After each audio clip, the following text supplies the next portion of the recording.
Madhava Kunja Bihari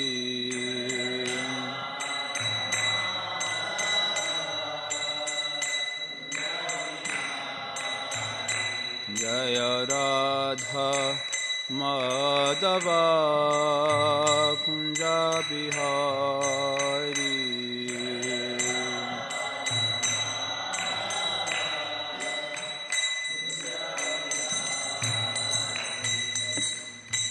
Jayam Vishnupad Purnamahamsa Parivrajagacharya Shutarashadashi Shimanasa Vangre Sesi Bhaktivedanta Swami Prabhupada Ki Rajagranta Srimad Bhagavatam Ki Gaur Premanandi All glories to the assembled devotees, all glories to Shri Guru and Gauranga.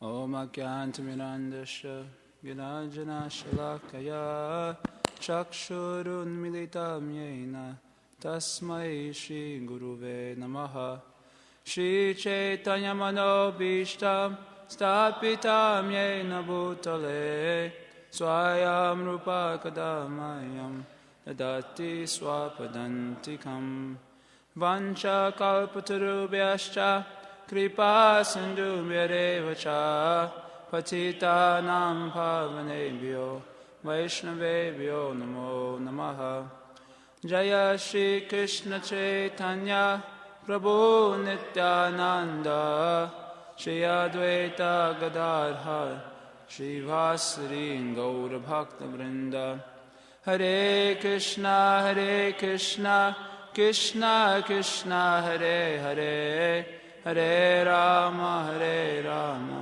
Rama Rama Hare Hare O Namo Bhagavate Vasudevaya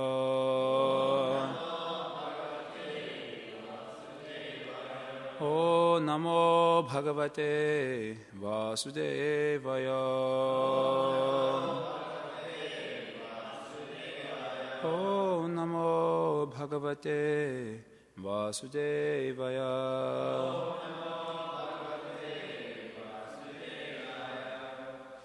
Srimad Bhagavatam, 5th Canto, 5th Chapter, Text 24. Drita tanur ushati me purani Yaneha sattvam paramam pavitram Shamodama satyam anugrahascha Tapascha tiksha anubhavascha yatra Drita tunur ushati me purani Yene hasat tvam paramam pavitram Shamodama satyam anugrahascha Tapascha tiksha anubhavascha yatra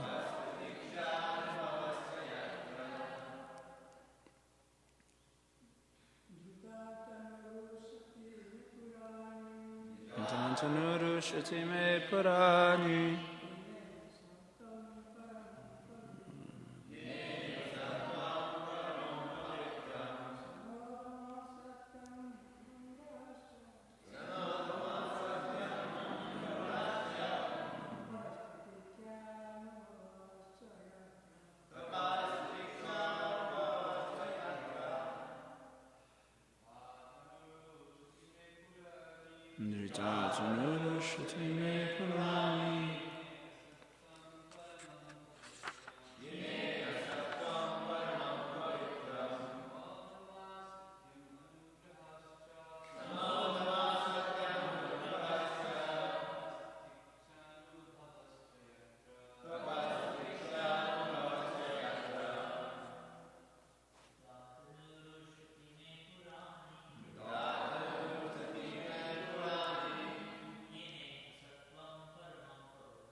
mothers,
Drita, maintained by transcendental education.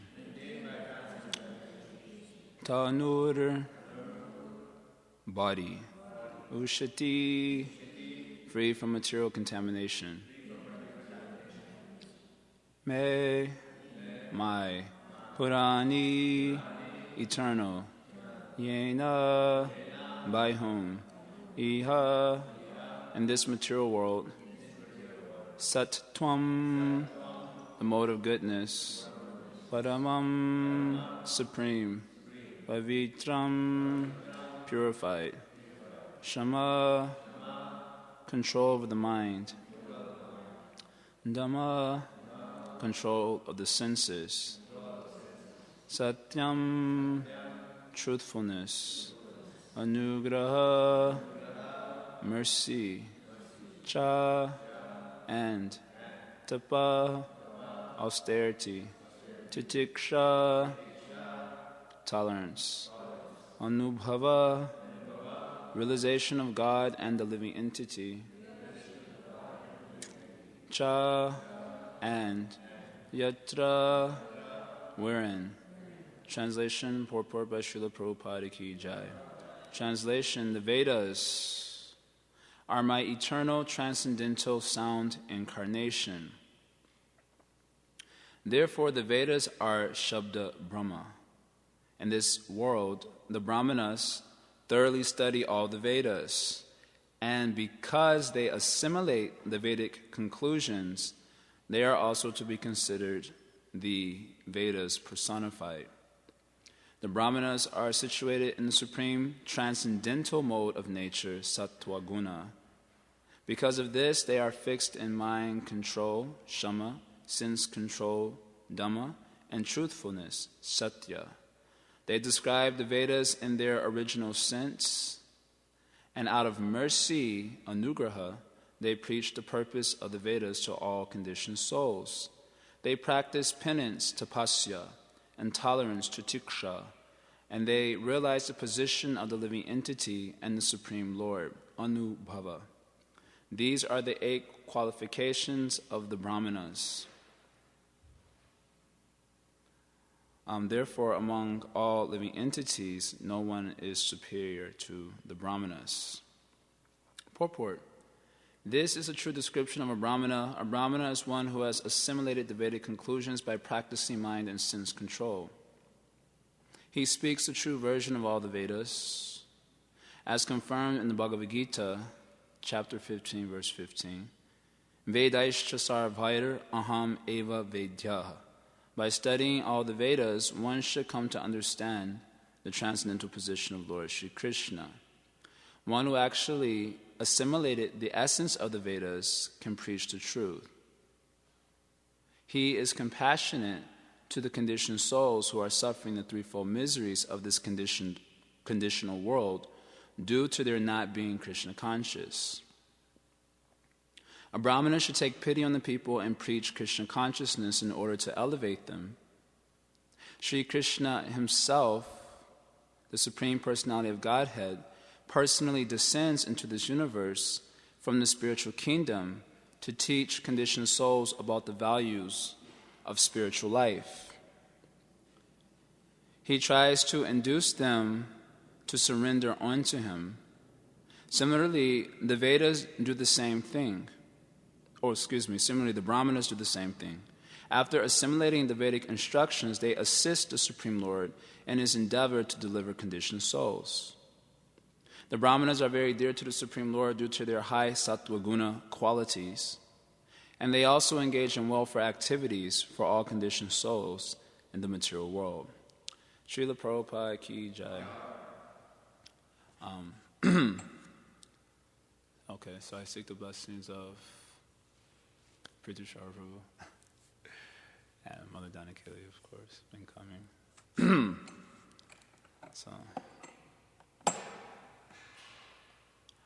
So Rishabh Dev has been speaking about the exalted position of Brahmanas.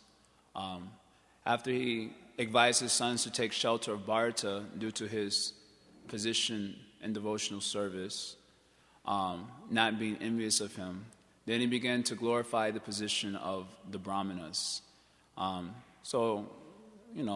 Implicitly indicating that Rishabh Dev ruled under the guidance of the Brahmanas. So then he wants to extol the glories of the Brahmanas, their position in this world. Namo Brahmanya Devaya. The Brahmanas are very dear to the Supreme Lord. And the reason, Brahmana means one who knows Brahman. That is the meaning of Brahmana, not one who wears 2 paisa thread. Srila Prabhupada would often mention like this.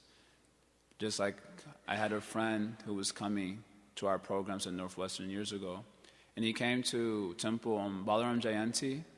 I think Balaram Jayanti is also the day where the Brahmanas in India will change the Brahman. So he himself is like quite atheistic, and he even told like that. And he came on Balaram Jayanti. It's just around that time at least. I think the day he came, it was Balaram Jayanti. So, you've come for Balaram Jayanti? I was really shocked to see him. Oh, no, I've not come for Balaram Jayanti. I came to get a Brahmana's thread. And I didn't know he was a so-called Brahmana. So I said, why you come to get a Brahmana's thread? Because I didn't even know he was... He said, because I'm a Brahmana. Oh, you're a Brahmana? I said, do you know what it means to be a Brahmana? I asked him that question. I don't know if he appreciated it, but I did inquire. Do you know what it means to be a Brahmana? And he didn't have answer. He didn't give answer also. I said, what is the use of calling Brahmana if you don't even know what it means to be a Brahmana? Then he was getting a little frustrated, so I said, okay, I'll get you the Brahman's thread. He didn't appreciate my accosting him in that way. Brahmana means one who knows Brahman.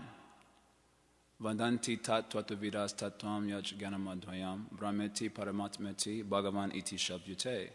Brahman can refer to the Advaya Gyan, the non-dual truth of Krishna, who has 3 features, Brahman, Paramatma, and Bhagavan, and its ultimate feature, Bhagavan. So ultimately a Brahmana means one who knows Krishna. And because the Brahmana knows Krishna, he subsequently worships Krishna. It's not just like knowing for knowledge's sake. It's just like if you hear that there's gold in your old house underneath the basement and it's waiting for you. It's not just meant for you to know that. Oh, okay, thank you for informing me. But rather you would probably, presumably, go and pursue it. Hopefully for the pleasure of Krishna. Anyway, in either case, that knowledge compels a certain type of activity. So it's not that just knowing Krishna, now I know Krishna, nothing happens. When you know Krishna, you do something about it. You worship him. Just like if you know about gold in some hidden place in your old apartment, you will go and get it. So the knowledge of Krishna, Brahmana means one who knows Krishna, and subsequently he worships Krishna. So that's the foundational definition of a Brahmana. And he is understood by his symptoms Just like you would understand anything by its symptoms. You understand a rich man by his symptoms. You understand a scientist by their symptoms. You understand fire by its symptoms, sugar by its symptoms. So you understand who is a Brahmana by their symptoms. Otherwise, anyone will claim, I am Brahmana, just like my friend ISKCON said, I am Brahmana. But because I knew some of the symptoms of a Brahmana, theoretically, how you can say like that? Do you know what is Brahmana? So in this verse, the symptoms of a Brahmana are given by which they become dear to Krishna. So Prabhupada the verse says 8, Prabhupada focuses in on about 6 of them, or not even, maybe about 4 of them. 4 of the qualities mentioned in this verse, so we also only cover those qualities. But it is these qualities of the Brahmanas that make the Brahmanas dear to Krishna. Also in the Bhagavad Gita, Krishna, in no unambiguous language, clearly points out who is dear to him in chapter 12. Who is dear, who is very dear, who is very, very dear to him. And there Krishna also shares with us that persons who have these qualities are very dear to him. So presumably if we know Krishna and we subsequently worship Krishna, then we should be also evolving these qualities progressively. And by such evolvement, we were hearing that this is the end of the evolution line. By such evolvement, then you become dear to Krishna. In other words, what is a Brahmana or a Vaishnava without qualities? That is a non-devotee. A Brahmana or a Vaishnava without qualities is a non-devotee. And a non-devotee may also chant Hare Krishna. In fact, they do. There's the American Kirtan movement. They even call it that in America. And there are many yogis, so-called yogis and so on. They chant Hare Krishna also. They make CDs also. They're very famous also, many of them. When people see Hare Krishna, they feel happy. Oh, you're happy? You know about Srila Prabhupada's books? Oh, no. Krishna Das. Some karmi, some materialistic singer. Oh, he's singing nicely Hare Krishna. So they are, but they don't have the qualities which Krishna is describing here and Prabhupada is elucidating upon. Therefore, they are non-devotee. So a so-called Brahmana, Vaishnava without qualities is a non-devotee. So we should not be satisfied with just the notion, because I'm chanting, I'm a devotee. Of course, we are having faith in Krishna. That does count for something. At least that helps a person to enter into the door. But also, the qualities should be manifesting. Otherwise, what is fire without heat? What is fire without heat? I don't know. What is it? Or illumination. What is sugar without sweetness? So the symptoms should be there. Otherwise, how one can make the claim, I'm a Brahmin Vaishnava. So then those qualities are mentioned here by Krishna. It's important to know them just in case sometimes we have a doubt, am I a devotee or not? So then you read about these qualities and you can easily come to the right conclusion. Probably, not, although I'm trying. So you should know. Also, this is just another point before I go through the qualities which Srila Prabhupada mentions. It's important not only for us to know, but also, and Prabhupada will describe this later, for us to preach about what are the qualities of a Brahmana or a Vaishnava or a self-realized soul. Because on account of not knowing the qualities, people apply their own definition to these types of entities, Brahmana or religious person. And as a result, they're a religious person. And as a result, they become unattracted to religion because they don't know. Just like in a lot of traditions, they don't define very clearly what it means to be a religious person or a follower of God. Or they don't clarify for the people the difference between the stage of practice and the stage of perfection. They kind of group it all in one category. As long as you believe in this, then you're counted within the group. So then many of the followers of a particular group, this is true of all traditions, many of their followers would be on the material platform, Prakrita Bhaktas, neophyte followers of their particular tradition. And being neophyte, they do neophyte things, right? Neophyte means always looking for a new fight. Neophyte.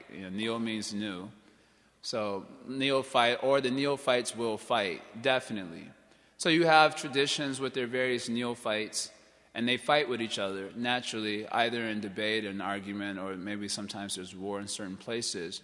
And people see that and they say, oh, I don't like religion because this is what religious people do.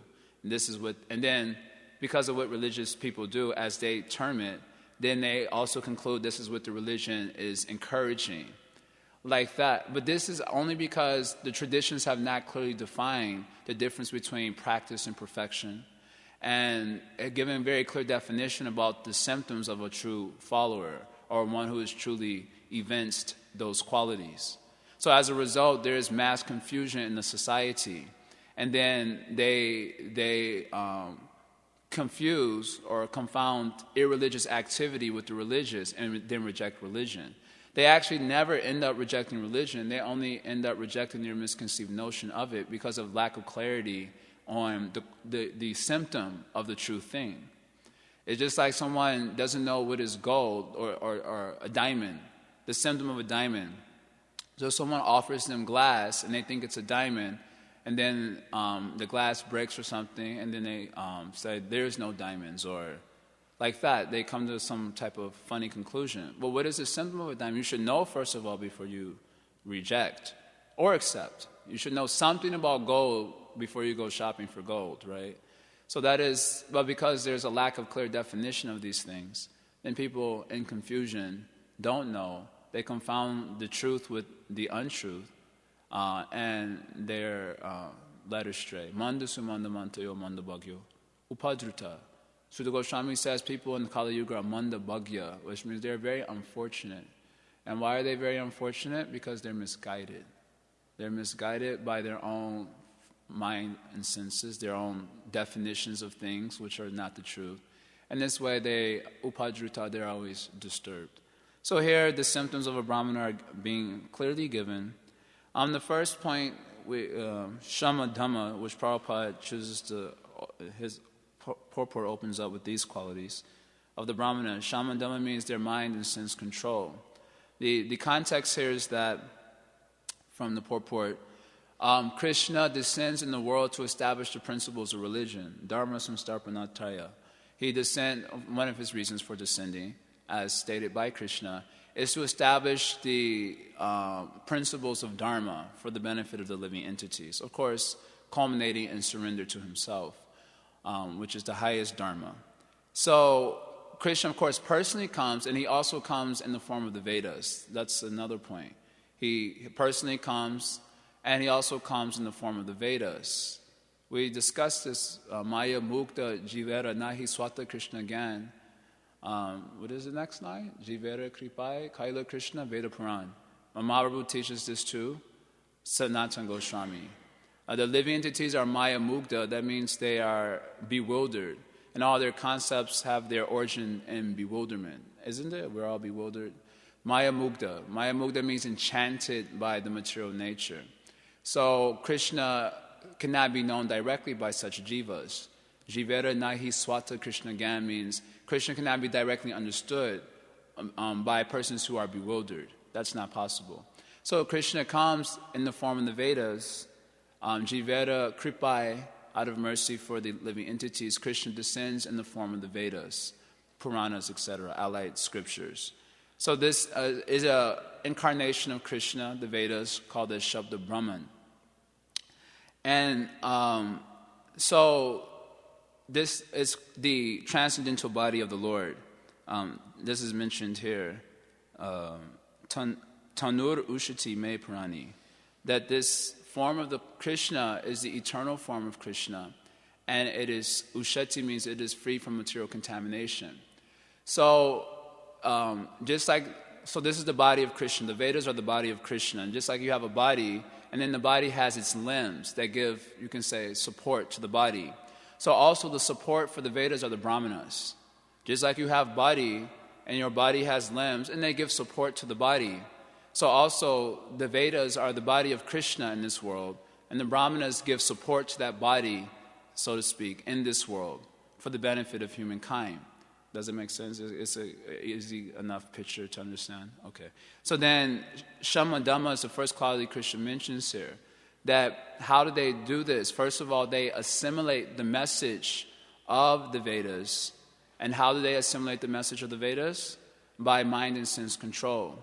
That's probably a new concept in the modern world, because generally character and knowledge in the material world, the understanding now, the contemporary understanding is that you don't have to have character to understand knowledge. The two are like completely distinct things.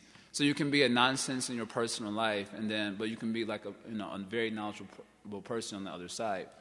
But actually, to assimilate Vedic knowledge, you have to have certain qualities, beginning with mind and sense control. Otherwise, you can't assimilate. That's, of course, many people would not appreciate that idea. What do you mean? If I should just be able to read it and understand it and apply it and so on? We said, but a necessary qualification, you have to be mind and sense control.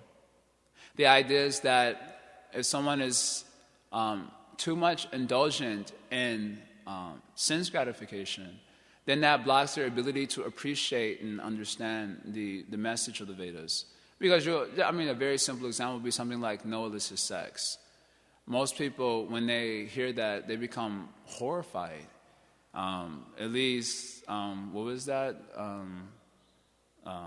Led Zeppelin, what's his name? Led Zeppelin? Lord Zeppelin or? Zetlin. Lord Zetlin. There's some other personality that's also bewildered, Maya Mukta, another bewildered personality. So, Lord Zetlin, Srila Bhakti Siddhanta Saraswati Thakur's sannyasi disciples were preaching, and he inquired, can I become a brahmana? Oh yes, you can become a brahmana. It's a very easy thing. Oh, I can become, there's 4 things you have to follow. No meat eating, no intoxication, no gambling, and then a drum roll, no illicit sex. And he said, impossible. Immediately he rejected. This is due to a life of sense gratification and being tied down to such sensual enjoyment. One would not be able to appreciate the viability of celibacy in the matter of understanding knowledge. Like, how are the two connected? I can be doing sex life over here and understand science, so why not also with the Vedas? They won't be able to get an appreciation. So in order to, the beginning of the assimilation of the Vedic knowledge begins with mind and sense control. And there's just another practical point that if one is engaged in sense gratification, your mind will not be able to focus on the very subtle meanings of the Vedas. The Vedas are very subtle, so unless you become subtle, you can't get it. And in order to become more subtle, you have to be more mind and sense control. Otherwise, the subtleties cannot be appreciated. We mentioned this many times before. An advanced culture is a subtle culture.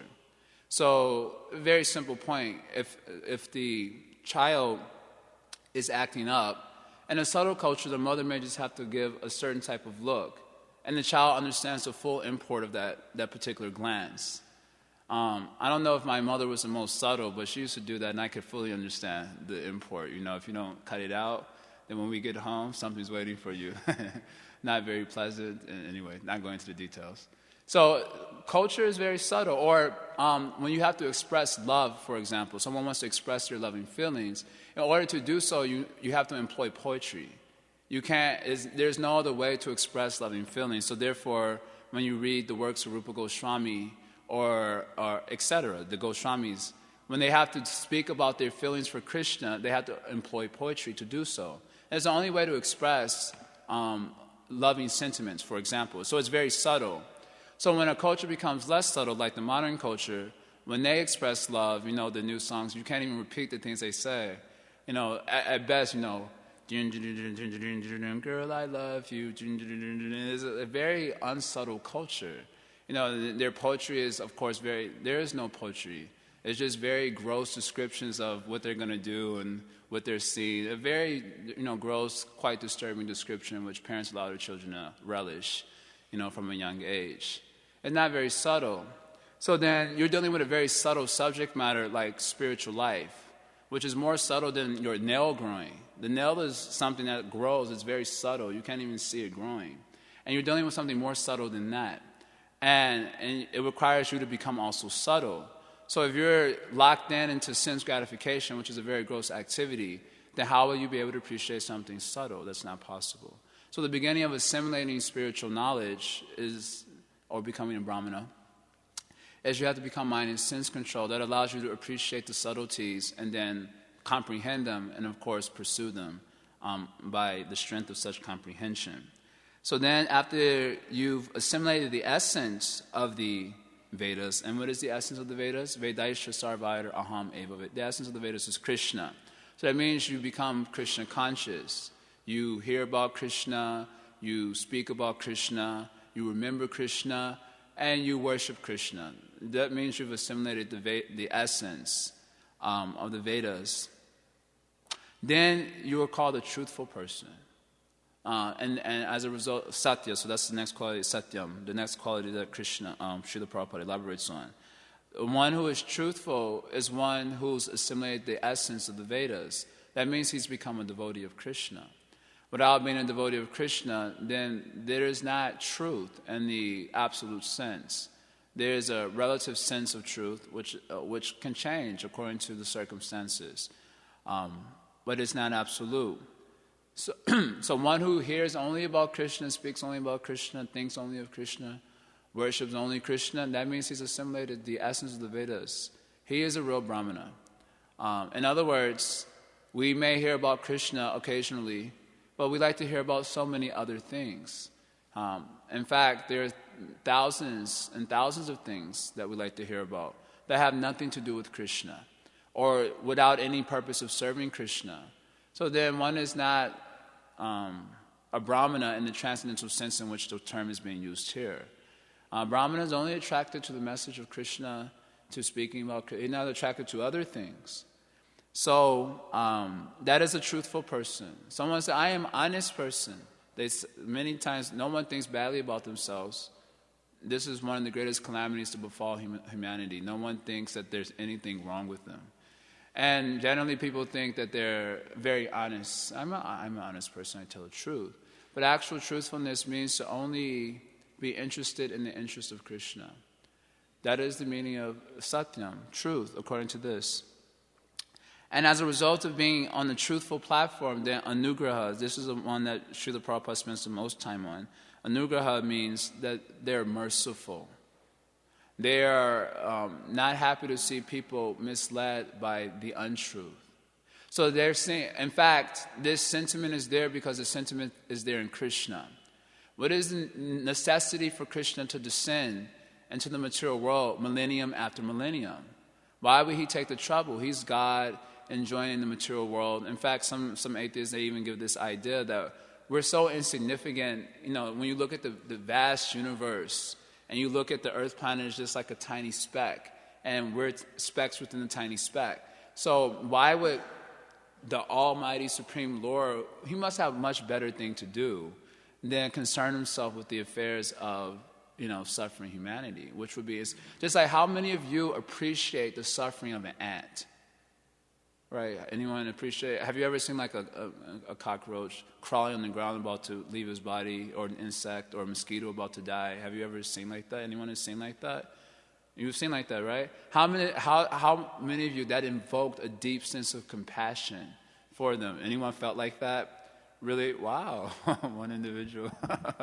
Consistently? Consistently? Wow. So we have one Brahmana amongst us, at least. That's generally, or another example from the Shastra, when Bhumi goes to Lord Brahma and tells about her plight on the earth planet due to the presence of so many demons.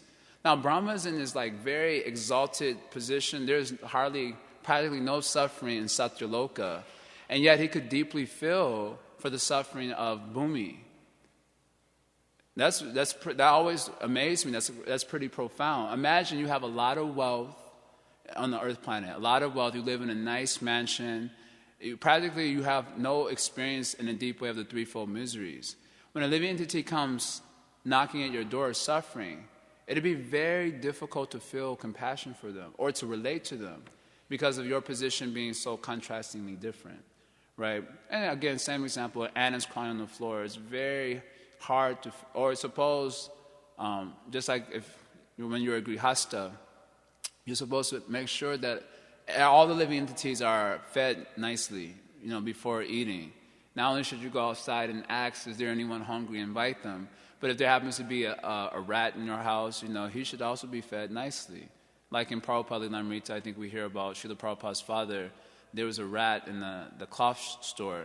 So Srila Prabhupada's father made a little area, we'll make sure to leave prasadam, or presumably, for the rat so that he could, elevate his consciousness and so on. And now when we hear that there's a rat around, the temple or something, what is the first thing that comes to mind? Rat trap. Ratak. Or get the trap, right? And we can't tolerate this. In other words, I mean, it may come in our line of reasoning, somewhere down the line that, he's also a living entity, man, we should give him prasadam. But we'll give him prasadam in the rat trap, right? We'll leave it there. He'll take the peanut butter there. And that way we can catch him and dismantle him or dismiss, get rid of him. So it's very hard to feel compassion for living entities, especially when there's contrasting difference like that. So the atheists will give this type of argument, in fact, also, that we're so insignificant, what will God have to do with us? They will give this type of argument. We're just tiny specks in a speck, And so why would the Supreme Lord, doesn't he have much better things to do than to concern himself about the plight of a few insignificant living entities on the earth planet? But that's because of not understanding the transcendental quality of Krishna. That he can simultaneously be completely blissful and happy in the spiritual world and concerned at the same time for the plight of even the most insignificant living entities. That is called a quality. So because they try to understand everything rationally without qualities, they can't comprehend. It's just like if you want to understand what humility is, you're not humble. Then how do you recognize it? How do you appreciate it? Right? Someone's being humble and you call it weakness, right? In fact, when we first come to Krishna consciousness, we would hear about qualities like humility. And the first image that comes to mind is like a floor mat. Floor mat. Someone I'm just going to be humble at the workplace. But if I'm humble at the workplace, everyone will walk over me. I can't be humble at the workplace, for example. In other words, we don't understand qualities. And therefore, we can't comprehend someone who's possessive or possessing those qualities.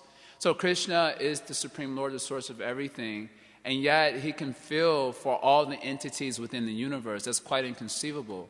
And this is due to Krishna's transcendental qualities. So Krishna descends again and again within the universe in order to help the conditioned souls. And so also, because that quality is there in Krishna, then those who worship Krishna, they also invoke within themselves the same quality. Although in a minute way, even a spark of fire can cause a whole house to burn down. So even this tiny quality that the devotee invokes, which is coming from the great fire of Krishna's own quality, is so wonderful and pleasing in this world when perceived by any living entities. So due to Krishna's concern for the living entities, the Brahmanas, they also have concern for the plight of living entities. And therefore, they preach. First, they've assimilated the truth by mind and sense control, satyam, shamadama satyam. And then after assimilating that, they preach the truth for the living entities who are suffering threefold miseries. Why are the living entities suffering threefold miseries? Because they're not Krishna conscious. That's what Prabhupada says here very simply. Threefold miseries are not due to the situation, but it's due to not being Krishna conscious. That's the only thing that causes misery. It's very hard to understand that, because it's like if you break your leg or you're suffering from some type of illness, it's very hard to understand how that is not really the cause of my suffering. It's only apparent. The real cause of the suffering is I'm not Krishna conscious. Because those who are Krishna conscious, when put in similar situations, they don't seem to be suffering at all. So the suffering is not due to what's happening around us, but rather due to the lack of evolved consciousness. So the mercy that devotees or brahmanas show towards the living entities is to help them to evolve their consciousness. That is the only real mercy. Otherwise, it's an endless regress of issues in the material world. It never stops. You solve one so-called issue, you so-called solve one issue, and then there's the next issue, and then the next one, and then the next one, and then the next one. We're supposed to be going to a marijuana rally tomorrow. there will be 10,000 legalizing marijuana rally. They want to legalize marijuana. So, we're supposed to address them. They have the devotees giving the opportunity to address, maybe a crowd of 10,000 people that will be there. And I think it's estimated maybe up to 100,000 people are supposed to be coming to this thing. And the devotees will be able to at least address about a crowd of 10,000 people. So I was thinking, it could easily be posed, okay, everyone wants to be happy. So there's a simple question, 2 questions here. This is a legalizing marijuana rally. 2 questions here. Number 1, first question, has anyone here experienced unending happiness by smoking marijuana? Question number 2, will you experience unending happiness by legalizing marijuana? These are 2 simple questions. We want that happiness, and it should be anantam. That's what we were hearing earlier from Rishabh, unending. Have you got that from smoking marijuana? See, whether you legalize it or not, you're going to smoke it, right? Whether they legalize it or not, smoking will continue. So the question comes, have you gotten happiness by that? And if the answer is no, then it is no, unless someone wants to bluff. Then how are you going to get happiness by legalizing it? What difference does it make? So what you're looking for, you will not be able to get, even by legalizing the thing. So then we have to understand that happiness is actually just due to an unevolved consciousness. So devotees do understand this, so they show mercy to the living entities. How? By giving them Krishna consciousness, or elevating their consciousness to the platform of constantly remembering Krishna. These are the qualities that Srila Prabhupada chooses to focus on, so I'm also focusing only on those qualities here. They are interested to assist the endeavor of the Supreme Lord. Prabhupada concludes the purport by making this point. After assimilating the Vedic instructions, they assist the Supreme Lord in his endeavor to deliver conditioned souls. And due to these qualities and others, they become very dear to Krishna. So it is, final point here is that you can see that in the importance of really becoming a Brahmana or a Vaishnava, a pure devotee of the Lord here. Because only by doing so, you will actually get the qualities of Krishna. Even the tiniest spark of that quality is the most profound thing in this world. And only in this way can we actually be preachers of the absolute truth. See, our preaching Christian consciousness has to be stemmed from our appreciation of the Supreme Lord. Not so much by the plight of the conditioned souls, but rather by our love for Godhead. Otherwise, our preaching becomes a sort of self-righteousness and condescension. It just becomes a condescending activity. We got the best thing, and you don't. And therefore, I'm mercifully showing you what the best thing. And that leads to a lot of condescension. I saw a very short clip yesterday of one Christian preacher. He was not very good at all. And one girl, there was a huge assembly at a university, and one girl came up and asked him, she didn't believe in the God of the Christian Bible, that's how she put it. And she asked him, am I going to hell? And in front of a crowd of about, I don't know how many students, maybe 300, 400 students were there. And he was very aggressive in his presentation. And so she just came and asked a very simple question. I don't believe in the God of the Christian Bible, but I do believe in being a good person. And she didn't say she didn't believe in God. She said, I didn't believe in the God of the Christian Bible. Am I going to hell?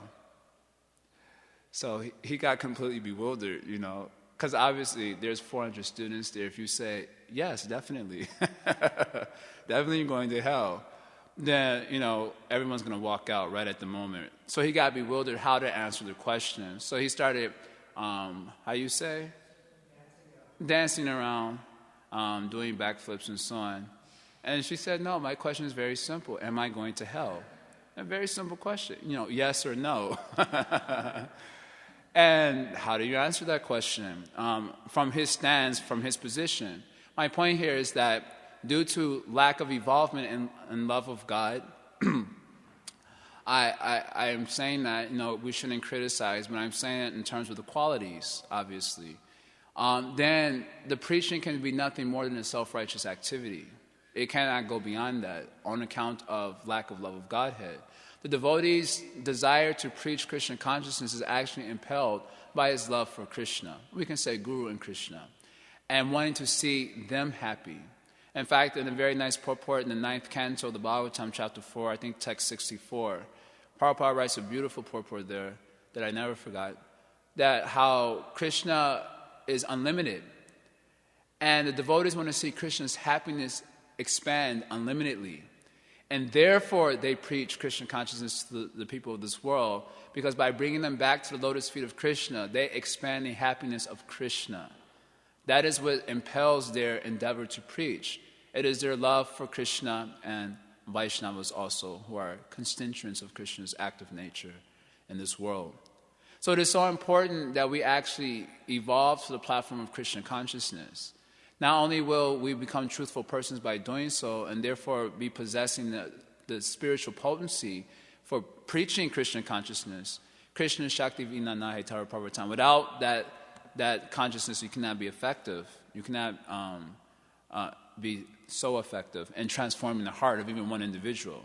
Maybe of bewildering them or bamboozling them with a stronger intellectual disposition, but in transforming the heart, it would be you would not have any empowerment to do so without becoming Krishna conscious.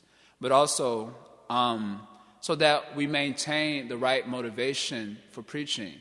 Because preaching must happen. That's a fact. Therefore, that means we must become Krishna conscious, the sooner the better. Because you may have a sincerity to spread the glories of Krishna in the beginning, but when things start to come to you, like glorification and worship and money and facility, then you become bewildered on account of not loving Krishna, or on account of your preaching not being stemmed from love of Krishna, Guru, like that. And we have a lot of history that shows that.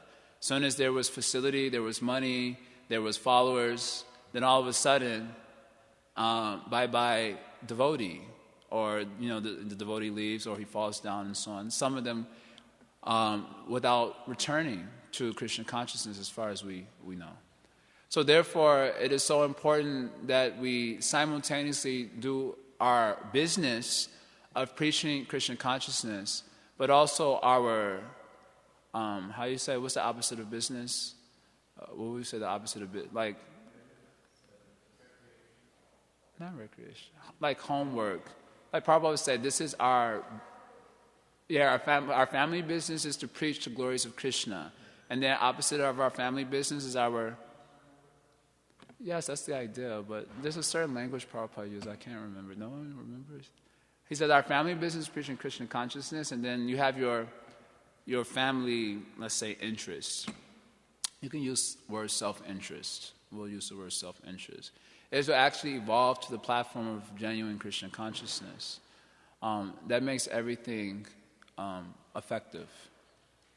So a Brahmana shall be known by these qualities.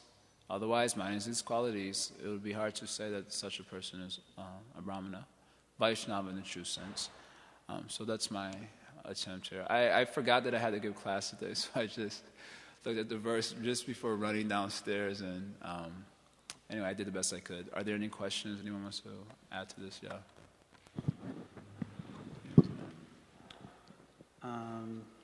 So there's the need to be able to interact with people, and we only want to talk about Krishna, etc. This is like kind of our mentality. And until we come to a certain stage, we're not actually able to do that in a way that's beneficial for everyone. So I'm thinking about outside, because we had this like interreligious meeting last night. So that must have been a drag. Yeah. There was some nice ideas, actually. They talked about Sankirtan. So, Okay. But that's Krishna's kindness. But the reality is that one thing that you can see is that by wanting to reach out to other people, there's a lot of compromise that generally happens. Yes. Because you don't actually have the adhikar to do that, so then you just try to come down to their level. So I was just asking if maybe some discussion on, because there is that aspect of things in including the community, just for the fact that we exist in that place, and those people are going to come here and all of that. So I'm not asking for like a one-line answer. I was just opening up a topic, kind of like what's the, it needs to be done under guidance. That's one major element, but some other discussion about how that's basically how to interact or exchange. Yeah, because it's not like, okay, I'm just going to be like Joe Blow and talk to you about the weather or something, because then what's the point? They can just talk to anybody else that happens to be on the street, So you're speaking specifically in the context of people interreligious dialogue, or just in general? Yeah, either one. It can be either one, but I was thinking more in terms of, because this group particularly is thinking of, we're going to do something positive for the community by showing ourselves as religious practitioners in public, kind of like we go out and chant. They're talking about sitting and praying and chanting in public and that kind of thing. Together. Yeah. Like together. All of us together.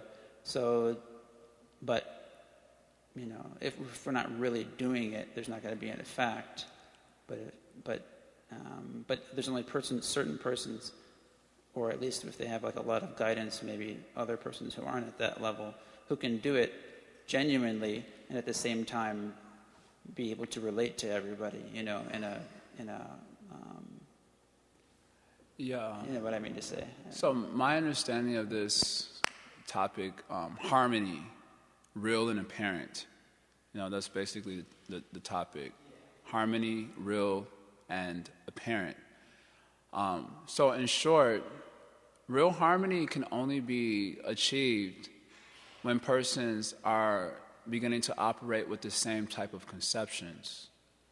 Otherwise, it would only be apparent harmony, but at a point where the conceptions diverge, then you will see the divergence in the so-called harmonious situation. It's just like if you put a deer and a tiger in a room together, and it might look like peace for some time, so long as the tiger's not hungry. So he's just, if he's not hungry, the deers can walk right past him. He's not going to eat. That's the law of nature. And it may look like a peaceful situation, but as soon as he gets hungry, then he eats the deer. Harmony finished. So similarly, when persons are not operating with the same type of conceptions, then the harmony will not be long-standing. It may be apparent for some time. Just like, let's take our own Gaudiya Vaishnava community, for example. There are many different types of Gaudiya Vaishnava groups. And why they can't just all come together under one flag of Lord Chaitanya Mahaprabhu. Even if, I'm sure some efforts probably have been made at one point or another. I remember being at the Rainbow Gathering, many, many years ago, and there were about 4 different Hare Krishna groups there. 4, at least 4, if not more. One was Siddha Sarup's group, which was anyway, I don't want to, I don't know how to describe it, but it was something like country Hare Krishna, And then you had the Gaudiya Math had a group there, Narayan Maharaj had a group there, and then it was our ISKCON devotees from New Vrindavan. So that at the end of the Rainbow Gathering, they have a huge, everyone comes around the whole entire forest and grab hands and, like 10,000 kids you can see all throughout the forest holding hands and then that marks the beginning of an intense day and night of pure sense gratification. And like literally speaking, people with no clothes on, then they come to the middle of the forest and they start, it's very like primates, Neanderthals or whatever, I can see why the scientists speak about evolution, in this. Anyway, so then myself, and one other devotee, his name is Vijaya Krishna Prabhu. He's a disciple of Narayan Maharaj, a Guru Kuli. So we were friends with each other. We kind of made a more nice friendship at this Rainbow Gathering. So we tried to get all the devotee groups together to come to chant in this middle of the circle, because everyone's there in this middle circle ground doing their thing. And we were just like a few persons from each group, and we all do our own thing. How is it going to be very effective? You couldn't even hear our voices because people were screaming, the huge drum circles and everything. So, but if we came together as a group, there would be a sufficient number of us to at least be heard and maybe make some impact on the people. And we'll just chant Hare Krishna Maha Mantra. And it seemed like reasonable enough to myself and Vijaya Krishna Prabhu. It seemed very reasonable enough. So we went. We saw the different Hare Krishna groups in the circle. And we actually somehow or other were able to successfully gather all the various devotees in one spot to, chant Hare Krishna. It lasted for about 5 minutes. And because the different groups, they chant Hare Krishna differently.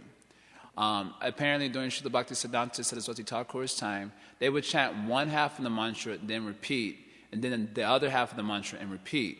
Whereas in ISKCON, we chant the whole mantra and then repeat.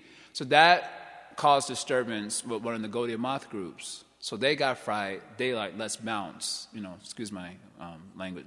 Bounce means leave, get out of here, like a ball. And then Siddha Swarup's group, because they were into the guitars and, like that, they didn't really so much appreciate the Kol and Kartal so much. So at first, somehow they agreed to come. But all of a sudden, they got mad in the middle of the kirtan because they felt the mridangas and kartals were taking away or, intruding the kirtan. So then they left. And then, so Vijay, Krishna, and I we were bewildered. And so I was like, well, I guess that's that. It ends the show. So I learned a lesson from that time that it's not so easy. Even we're the same group. And we have a similar conception in that, Lord Chaitanya is the Supreme Lord, etc. We should preach His glories and so on. But somehow we have differing conceptions which would not allow us to be harmonious for very long. And that was just on the context of Maha Mantra, but it had an underlying thing also. They don't have the right ideas and so on. So then, harmony, real and apparent. So real harmony can only be achieved when people are discussing their siddhantas and what are the conceptions of the absolute truth or of truth that they're having. So I find that with these interreligious dialogue that goes on, a lot of times it goes on amongst persons who are on the neophyte platform. And therefore it will not be ultimately successful because they can't even discuss controversial issues in a meaningful way without taking it personally. You notice that Madhyam Adhikaris, speaker and hearers, they can actually discuss the Siddhanta without taking it personally, even if it's controversial. Kaviraj Goswami, in fact, tells us that we should do that in Chaitanya Charitamrita. Siddhanta Balye Chitte Nakara Alas, Iha Ahite Krishne Lageshu Didamanas. He said, don't be afraid to discuss the Siddhanta, even if it's controversial, because by doing so, one will become attached to Krishna. This is particularly in the context of Kaviraj Goswami trying to show that not only is Krishna an avatar of Vishnu, but he is the avatari. That's first of all, that Lord Chaitanya as an avatar is quite controversial amongst Vaishnava groups. But Lord Chaitanya is not just an avatar, but rather avatari. He's the source of all other incarnations. Very controversial. So after going through that whole controversy, he concludes his chapter with this statement: don't be afraid to discuss the Siddhanta even if it's controversial, because by doing so, your mind will become attached to Krishna. That can only be done in a meaningful way amongst Madhyam Adhikaris minimally. Otherwise, neophyte devotees take it personally, and they spend more time in ridiculing each other than actually discussing the issue at hand. So I find that I've been to a lot of interreligious dialogue at Northwestern, at least 4 times, interfaith events. One time, in order to rescue Krishna Smarana Prabhu from going to one, myself and Rasa Parayana had to go to an interfaith event at a Jain temple. That was complete suffering. I mean, beyond... Oh, you went also. Yeah, the time you went also, isn't it? You remember. It was suffering, no? I mean, the opening event... Oh, you didn't go for the opening event. Myself and Rasa Parayana, we went for the opening interfaith event. So the lady who led the breakout session, she said, all right, everyone, repeat after me. You're not going to believe what I'm about to do, but this is what we did. A woo, woo, woo, a wada, wada, wada, whoosh, whoosh, a woo, woo, woo. So when we were looking at this is an interfaith event. So Rasa Parayana and I were like, what in the hell is going on? I'm in the twilight zone. These are supposed to be like intelligent people, scholars and intelligent people representing their tradition. And this was the breakout event. A woo, woo, woo, a wada, wada, wada, woo. ooh, and then the cutest thing was to see Rasaparayana Prabhu try to acquiesce a little bit. That was the cutest thing. He was like, woo, woo. That was the most, adorable thing. And then finally he and I were like, and you don't look like you're being like arrogant and just walk out of the thing. But finally we were like, this is ridiculous. This is an interfaith event. So my point, a lot of neophytes came together and they couldn't have meaningful discussions. In fact, a lot of the controversial issues that may divide them, they never discuss. They may discuss a couple of similarities, and that too, from their own tradition, everyone will pretend to tolerate each other.